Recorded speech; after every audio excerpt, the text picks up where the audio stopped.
안녕하세요. 플러스제로입니다. 오늘은 GA4의 이벤트에 대해서 알아보려고 하는데요. 우선 이번 영상에서는 GA4에 어떤 이벤트가 존재하는지 알아보도록 하겠습니다. 설명에 앞서 GA4의 이벤트 화면을 한번 살펴볼까요? UA의 이벤트 화면과 비교해보면 몇 가지 특이한 점을 발견할 수 있습니다. 바로 페이지 뷰, 스크린 뷰와 같은 데이터와 이벤트를 따로 측정하는 UA와는 달리 GA4는 이 화면에 보이듯이 페이지 뷰와 다른 이벤트들이 함께 있는 것을 확인할 수 있습니다. 이건 UA와 GA4의 데이터 수집 방식의 차이 때문에 나타난 현상인데요. UA의 경우 전자상거래, 페이지 뷰, 이벤트 등 데이터들의 속성이 나눠져 있었다면 GA4는 이벤트만으로 모든 데이터를 수집합니다. 여기서 나타나는 중요한 차이는 페이지 뷰, 이벤트가 같은 레벨에 존재하면서 데이터를 서로 엮을 수 있는 가능성이 많아진 겁니다. 가령 UA에서 웹 페이지 뷰와 앱 스크린 뷰를 함께 분석하는 게 어려웠다면 GA4에서는 쉽게 분석이 가능하죠. 즉, UID를 기준으로 크로스 디바이스 사용자 분석도 쉽게 할 수 있다는 겁니다. 심지어 빅쿼리에 이벤트 단위로 데이터가 쌓이면서 실시간 데이터 수집 속도가 빨라지고 쿼리도 작성하기가 훨씬 좋아졌습니다.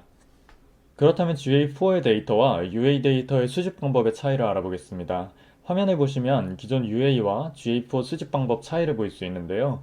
우선 UA는 3개의 디멘션으로 구성됩니다. 카테고리, 액션, 그리고 라벨로 수집되며 UA 대시보드에서 드릴다운 형태로 데이터를 확인할 수 있죠. 그에 반해 GA4는 이벤트명 안에 파라미터 형태로 수집이 됩니다. 기본적으로 GA4의 설명을 보면 UA의 액션이 GA4의 이벤트 이름으로 설정되는데요. 이 이유가 사실 UA에서 이벤트 액션이 카테고리보다 상위 디멘션입니다. 그러다 보니 GA4의 이벤트 이름으로 액션 값이 설정된 건데 사실 이 부분은 신경 쓰지 않으셔도 됩니다. 그저 이벤트 이름을 설정하고 파라미터들을 삽입해 주시면 됩니다. 이벤트 이름을 액션처럼 사용할지 아니면 UA의 카테고리처럼 사용할지는 당연히 그때그때 상황에 맞게 디자인하면 되겠죠. 이제 실제 G태그 이벤트를 하나 살펴볼까요? 로그인 이벤트인데요. 이벤트명은 로그인, 그리고 메소드는 로그인 방식으로 설정했습니다. 그 외에도 UID와 로그인 넘버를 넣었는데요. GA에서 디멘션이 3개인 반면 여기는 총 4개의 디멘션을 설정했습니다. 여기서 주의할 점은 수집 한도인데요. 이벤트당 매개 변수, 즉 파라미터의 숫자가 25개를 넘을 수 없습니다. 또한 이후 배우겠지만 이벤트 범위의 맞춤 측정 기준의 개수가 50개로 제한되어 있으니 무료 버전을 쓸 때에는 해당 숫자에 항상 주의하여 태깅해야 합니다. 자, 이제 자동으로 수집되는 이벤트와 향상된 측정 이벤트, GA4 추천 이벤트를 알아보겠습니다.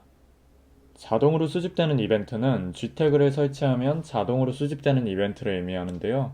예를 들어 기본적인 페이지 뷰, 스크린 뷰, 그리고 세션이 시작될 때 발생하는 세션 스타트와 인게이지먼트, 사용자가 앱을 처음 열었을 때 나오는 First Open, 그리고 파이어베이스 푸시 메시지로 앱이 오픈됐을 때 발생하는 이벤트들 등 많은 자동 수집 이벤트가 있습니다. 이 이벤트들은 자동으로 수집되기 때문에 태깅을 할 필요가 없고 각 이벤트들의 이해가 확실하지 않다면 동일한 이벤트 네임을 사용하지 않는 것이 좋습니다. 미리미리 태깅하기 전에 확인하는 게 좋겠죠.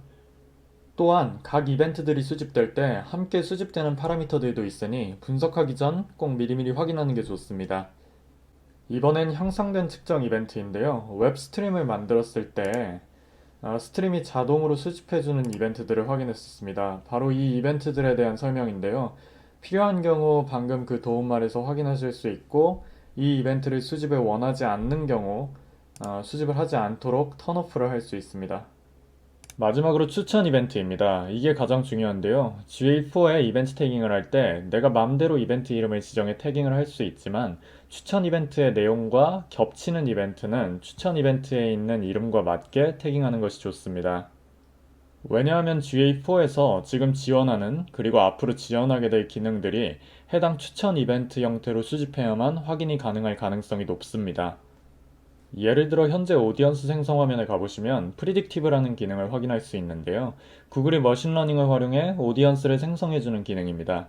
당연히 머신러닝에 들어가는 피처들이 필요할 텐데 구글이 해당 피처들을 이용하려면 추천 이벤트 형태로 데이터를 수집하는 게 유리할 것으로 판단하고 있습니다. 자, 지금까지 GA4의 이벤트의 종류에 대해 알아봤습니다. 이번 영상은 여기서 마치고 다음 시간에는 우선 GA4의 이벤트 데이터를 수집해 보도록 하겠습니다. 감사합니다.